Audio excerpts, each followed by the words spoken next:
Many of those looking for jobs are young people who have limited skills and less options to get the kind of jobs they want. Dr. Joe Connor works with young people to connect them to mentors who are leaders in business and the community. Thank you for being here, Dr. Joe. It's a pleasure, always. So tell us about your program. Well, my job is to help students learn how to communicate with successful people in any discipline. And so what we do is to show them that they are important to society.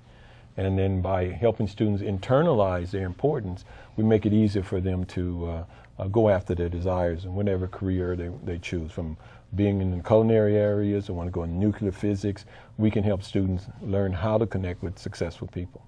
So what are some of your tips for and how young people can connect? Well, I think one of the, one of the things young people have to be willing to work to achieve it. You know, many times in my experience is young people say they want to do something, but they are too lazy to get off their butt to go out there and actually do something.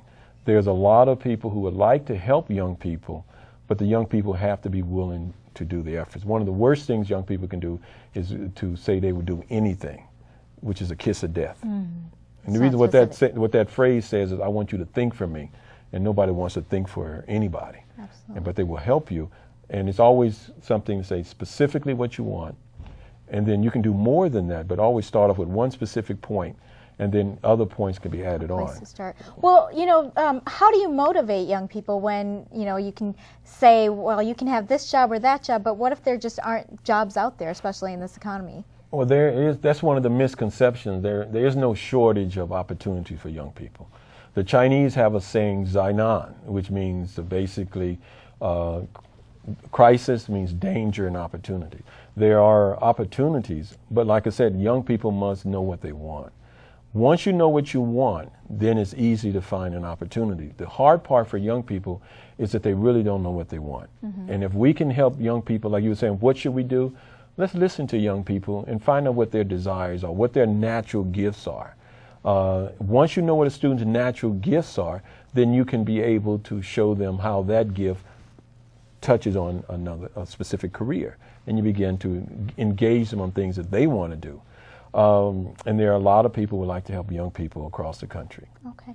Now, we've done a lot of shows focusing on crimes in the area, and a lot of the, you know, what law enforcement is telling us is, well, especially young men, you know, one of the reasons they're maybe moving into crime or hanging around the wrong crowd is because they are struggling to find jobs, real jobs. So why are there so many young men especially struggling to find jobs? Well, that's a long question, but there's no shortage of opportunity for young, particularly African-American males. There are opportunities in Georgia, full scholarships in journalism and things like that. What about locally right here?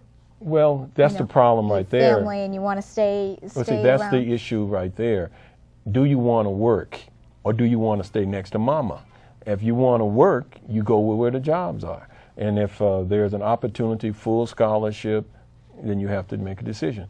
One of the challenges that young people have to just realize, they are important to their family. And if it's important for them to find an opportunity, then they need to find an opportunity to help their family. And there are opportunities here locally. Say, for example, Long Beach Port Authority is getting ready to hire 2,000 people to work at the Long Beach Port. There's the different things. There are opportunities, even locally, but they have to be willing to think differently than what the so-called experts tell them. And there are opportunities for young people, even here locally, but they must be willing to think outside the box, willing to do hard work, and that hard work is really knowing what they want in life. And then there are people that can help them do that. Okay, well, how can they find out more about what you do and becoming a part of your program? Well, there's several things they can do. I do teach at Pasadena City College. They can find me on the website at pasadena.edu, and they also can go to my website and they can find it there too. And but the easiest thing to do would be to get in contact with Pasadena City College, and that would be the easiest thing for the viewers. And then we'd be able to help people anywhere in the country. We can help young people find opportunities. Okay, well, you had some great ideas there, and thank you so much for joining us. It's a pleasure. Okay. And you have a good day. You too.